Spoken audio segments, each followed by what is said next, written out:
Enciende una luz, déjala brillar, la luz de Jesús, que brilla en todo lugar.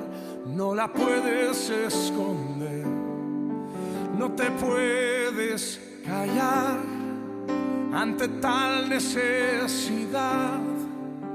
Enciende una luz en la oscuridad.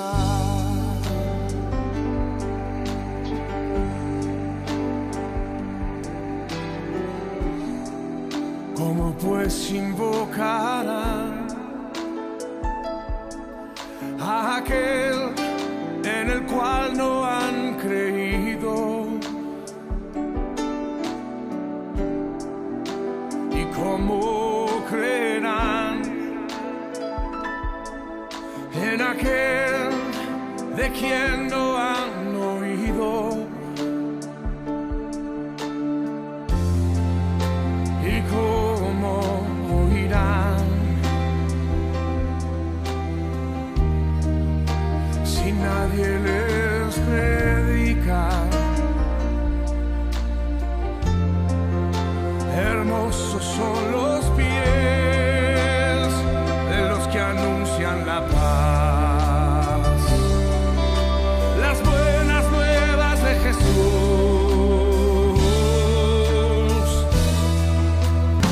Enciende una luz y déjala brillar, la luz de Jesús, que brille en todo lugar. No la puedes esconder, no te puedes callar ante tal necesidad. Enciende una luz en la oscuridad.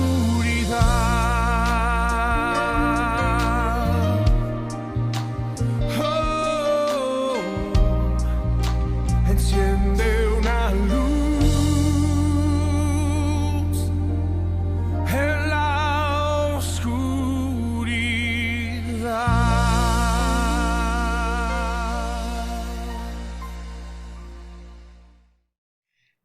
Muy bienvenidos.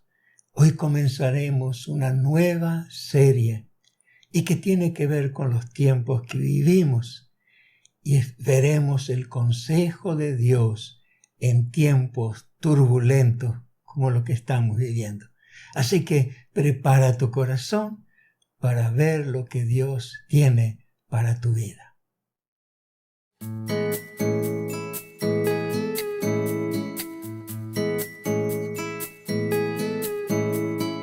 ¿Cómo podré estar triste? ¿Cómo entre sombras y cómo sentirme solo y en el dolor vivir? Si Cristo es mi consuelo, mi amigo siempre fiel.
que soy tentado o si en la prueba estoy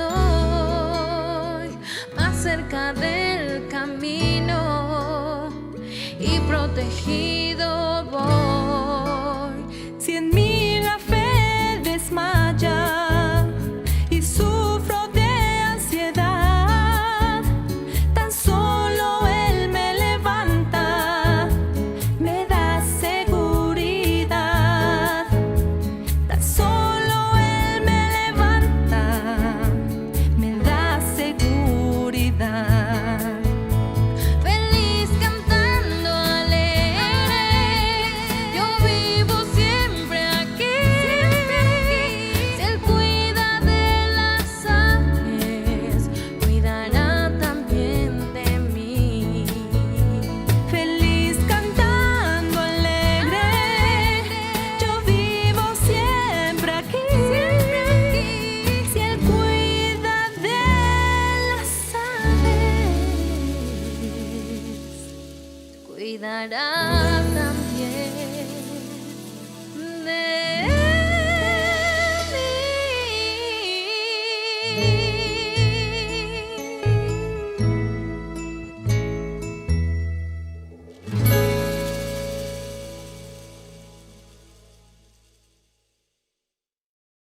Quiero leer un solo versículo del libro de los Jueces, capítulo 2, versículo 18, que dice: y cuando Dios les levantaba jueces, Dios estaba con el juez y lo libraba de mano de los enemigos todo el tiempo de aquel juez, porque Dios era movido a misericordia por sus gemidos a causa de los que los oprimían y afligían.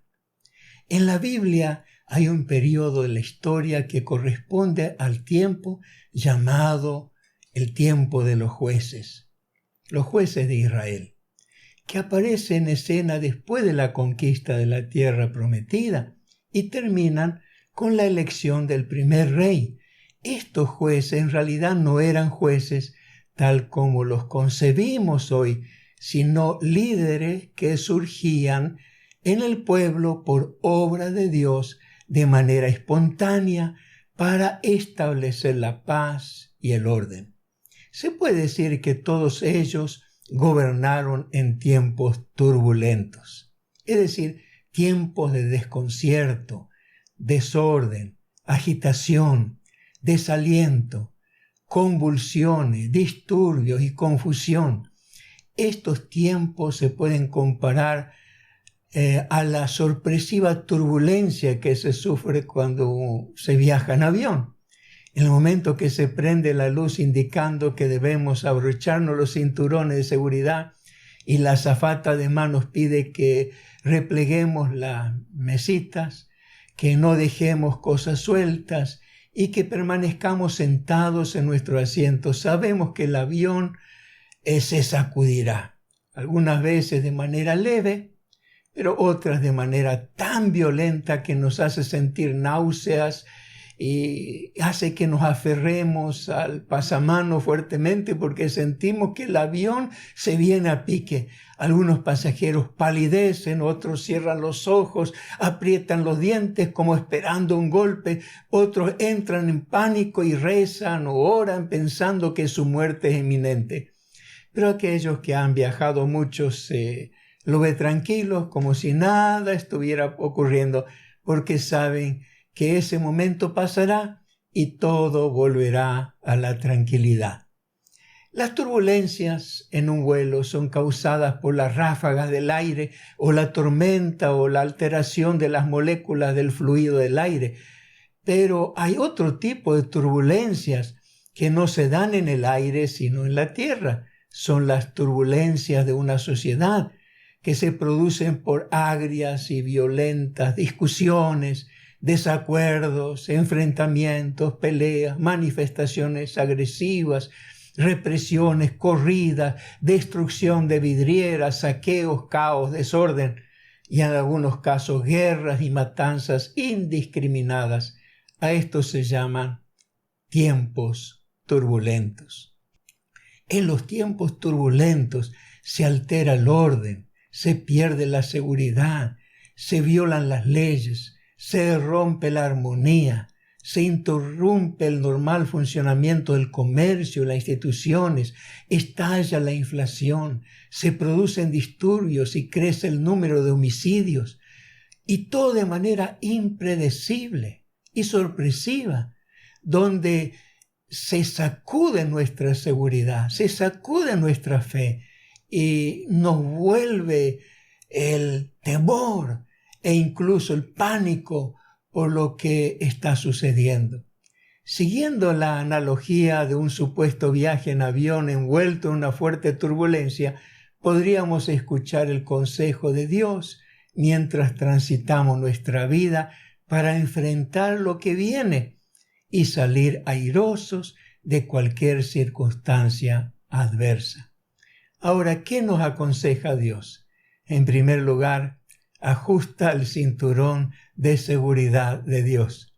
Así como el cinturón de seguridad nos mantiene sujetos al asiento y evita que nos golpeemos contra el techo y nos lastimemos cuando se producen súbditos vacíos y el avión desciende o cae bruscamente, así también Dios ha previsto cosas que debemos hacer cada día para asegurarnos y no salir lastimados. Dios les había dicho antes del ingreso a la tierra prometida: y amarás al Señor tu Dios de todo tu corazón y de toda tu alma y con todas tus fuerzas. Y estas palabras que yo te mando hoy estarán sobre tu corazón, y las repetirás a tus hijos, y hablarás de ellas estando en tu casa y andando por el camino, y al acostarte y cuando te levantes. Y además, cuando los hijos le pregunten ¿qué significa todo esto?, debían responderle: y nos mandó Dios que cumplamos todos sus estatutos y que temamos al Señor nuestro Dios para que nos vaya bien todos los días y para que nos conserve la vida como hasta hoy. ¿Y por qué tenían que repetir las palabras de Dios a sus hijos? ¿Por qué tenían que hablar sobre las palabras de Dios estando en sus casas y andando por el camino? La respuesta de Dios fue: para que te vaya bien todos los días y para que conserves tu vida. Sin embargo, estos padres no hicieron lo que Dios les pidió, porque estaban muy ocupados en muchas cosas y no dedicaron tiempo para enseñarle a sus hijos a amar a Dios, a guardar sus mandamientos.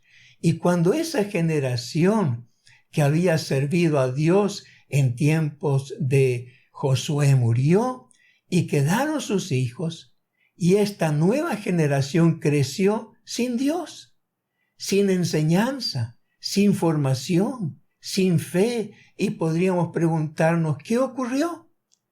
¿Por qué no continuaron con la fidelidad y la fe de sus padres? Y la respuesta es obvia: no permanecieron en el mismo camino porque no escucharon a sus padres repitiendo las palabras de Dios, estando en su casa y andando en el camino. ¿Y qué ocurrió? En Jueces 2:10 dice: y se levantó después de ellos otra generación que no conocía a Dios, ni la obra que Él hizo, que Él había hecho por Israel. Y toda esa generación se alejó de Dios y adoró la religión de los paganos que los rodeaban, adorando ídolos.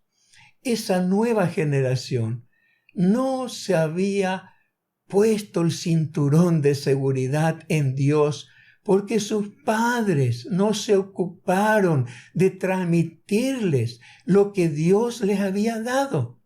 Y así surgió una generación que no conocía la palabra de Dios, no amaba a Dios, no servía a Dios.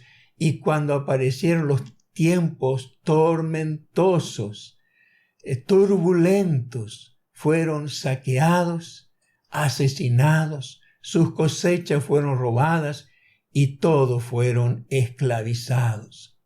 Notemos que el cinturón de seguridad no se coloca durante la turbulencia, sino antes, porque la turbulencia no les dará tiempo para que se los ponga. Lo mismo ocurre con el cinturón de seguridad de un automóvil. Nadie puede colocárselo cuando está en medio de un choque. Y si no lo tiene, con toda probabilidad su cabeza se estrellará contra el parabrisas, ¿verdad? Y el cinturón de seguridad de Dios, ese cinturón uno debe ponérselo antes del tiempo turbulento, porque luego será demasiado tarde. Así que quiero hacerte unas preguntas. ¿Estás enseñándole a tus hijos con tu ejemplo a amar a Dios? ¿Te ven leyendo la Biblia? ¿Te hacen preguntas sobre lo que lees? ¿Les animas para que vayan a las reuniones de la iglesia? ¿Les habla de la importancia de tener comunión con otros cristianos y adorar juntos al Señor? Si lo haces, estarás asegurando su futuro en Dios. Y no importarán cuán fuertes y violentas sean las turbulencias de los tiempos que vengan, ellos estarán seguros y todo lo que ellos hagan les saldrá bien. Pero en segundo lugar, ante la proximidad de los tiempos turbulentos, Dios nos aconseja que no dejes las cosas sueltas o incompletas. Continuando con la analogía del avión, las cosas sueltas en la turbulencia se convierten en proyectiles que pueden lastimar y dañar. Y también las cosas sueltas y los problemas no resueltos en la vida pueden convertirse en proyectiles en nuestra contra cuando transitamos un tiempo de turbulencia y conflictos. Dios advirtió a Israel que si no determinaban de expulsar a todos sus enemigos de los territorios que los habían asignado, con el tiempo se convertirían en una continua amenaza, en dolor e irritación, tal como ocurrió. Al comienzo del libro de los Jueces, nos muestra la verdadera causa de las turbulencias políticas y económicas del país por tantos años. Y la principal causa fue que ellos no desalojaron a los antiguos habitantes, sino que se mezclaron con ellos y adoptaron sus costumbres y sus creencias. Aquí quiero leerles rápidamente algunos versículos. Por ejemplo, en Jueces 1:27 se nos dice: tampoco Manasés arrojó a los de Bet-Seán, ni a sus aldeas, ni a los de Taanac y sus aldeas, ni a los de Dor y sus aldeas, ni a los habitantes de Ibleam y sus aldeas, ni a los que habitan en Megiddo y sus aldeas. Y el cananeo persistía en habitar aquella tierra. Y más adelante nos dice en el versículo 30, tampoco Zabulón arrojó a los que habitaban, sino que el cananeo habitó en medio de él. Tampoco Aser arrojó a los que habitaban, y tampoco Neftalí arrojó, y así sigue, a los que habitaban. Nos preguntamos, ¿por qué Dios pidió esto a Israel? Y también, ¿por qué también a nosotros nos pide algo similar? Es decir, que no nos unamos en yugo desigual con los incrédulos. Y podríamos razonar diciendo, ¿por qué no? Son buenas personas, son buena gente, incluso mejores que muchos que se llaman cristianos. Y pensamos, aunque no lo digamos abiertamente, que en este punto Dios está equivocado. Y el atrevimiento de pensar mal de Dios hará que nos equivoquemos seriamente nosotros, porque debemos asumir y entender que cuando Dios nos pide que hagamos algo, lo pide para nuestro bien, para evitarnos muchas angustias y males. Cuando nos pide que hagamos algo, no es porque no nos ama, sino todo lo contrario, porque nos ama profundamente y anhela que seamos felices.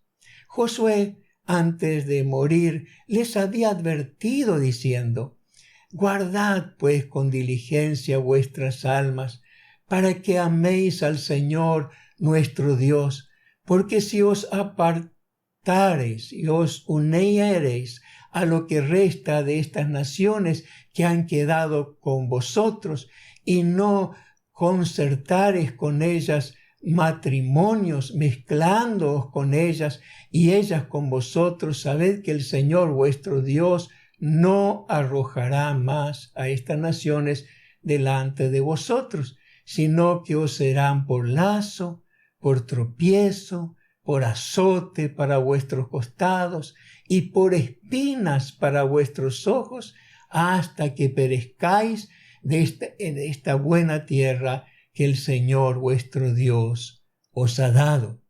Podríamos además dar un significado simbólico a las naciones y al hecho de arrojar a las naciones que han quedado con nosotros, interpretando a las naciones como si fueran malos hábitos y costumbres de nuestra vida pasada, vicios que nos han quedado de nuestra vida anterior, cuando aún no habíamos creído ni recibido a Jesucristo como nuestro Salvador.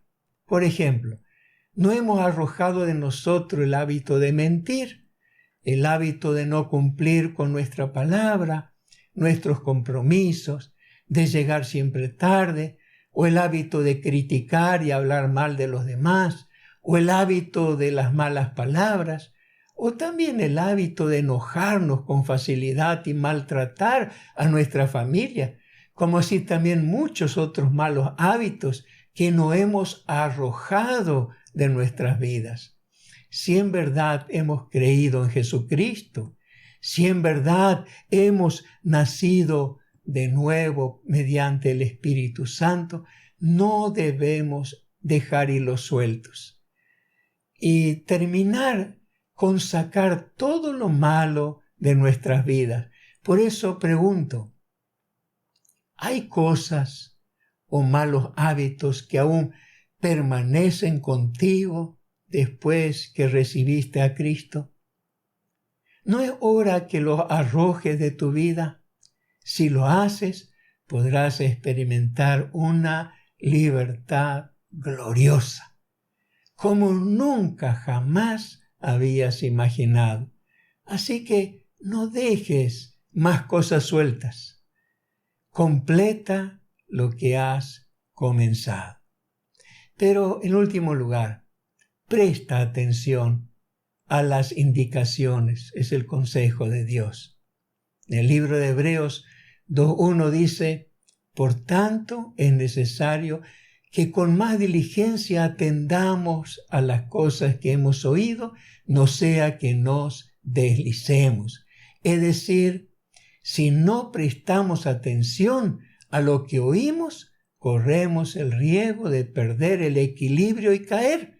El texto sugiere, por supuesto, que atendamos con mayor esmero y dedicación a las advertencias de Dios.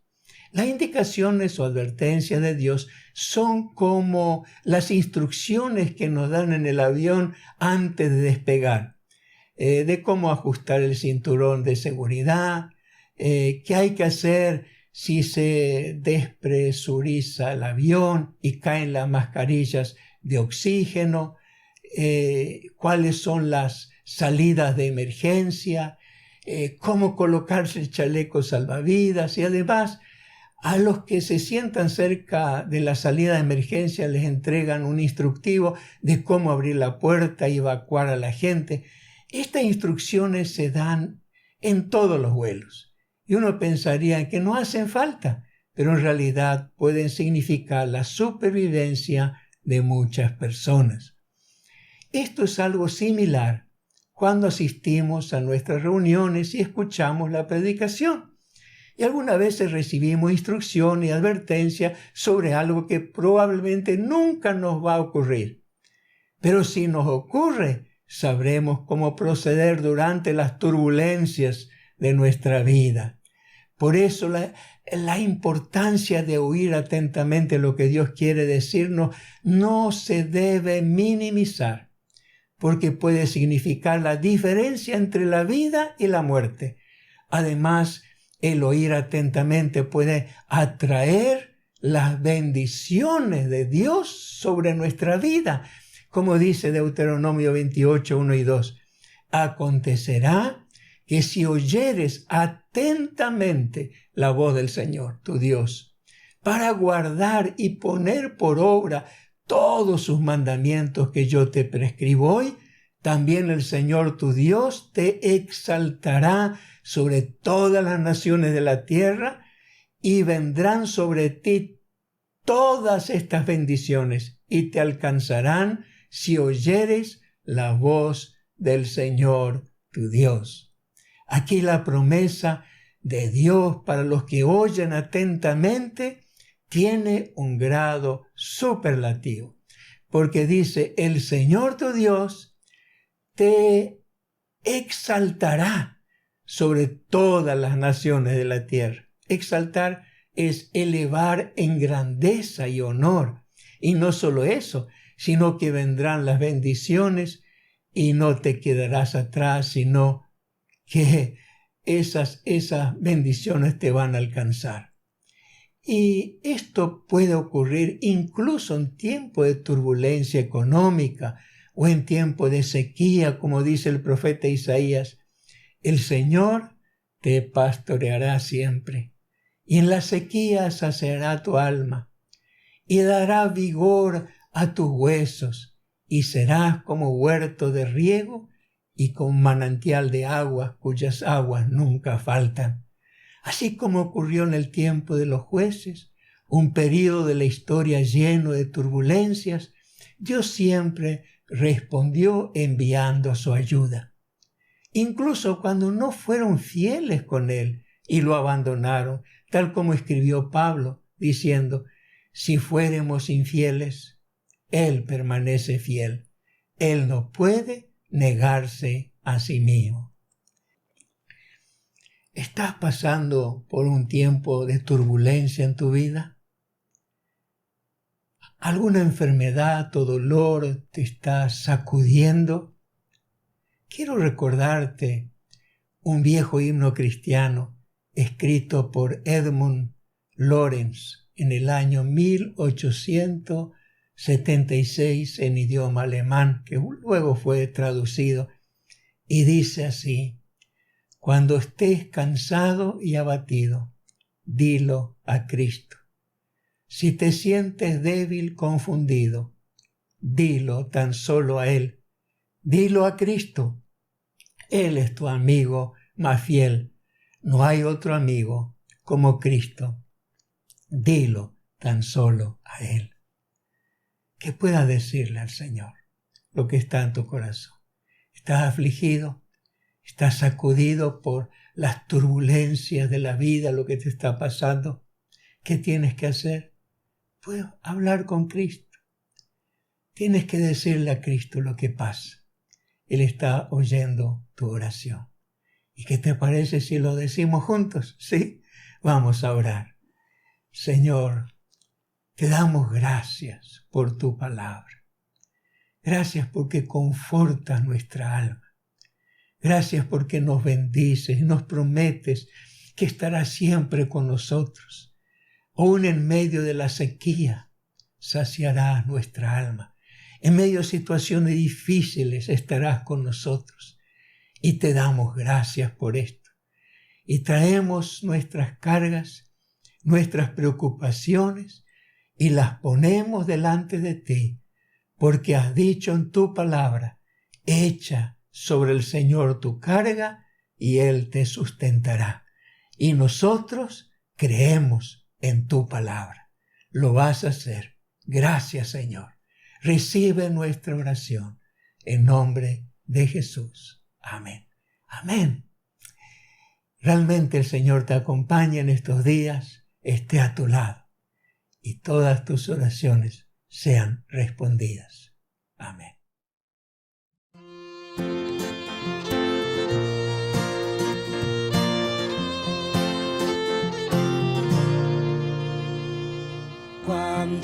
estés cansado y abatido, dilo a Cristo, dilo a Cristo. Si te sientes débil, confundido, dilo tan solo a Él. Dilo a Cristo, dilo a Cristo, Él es tu amigo más fiel. No hay otro amigo como Cristo, dilo tan solo a Él.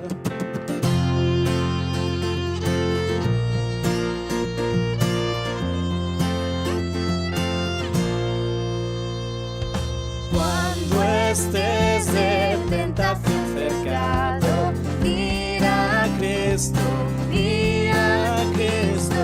Cuando ruja o estés de pecado, mira tan solo a Él. Mira a Cristo, mira a Cristo, Él es tu amigo más fiel. No hay otro amigo como Cristo, mira tan solo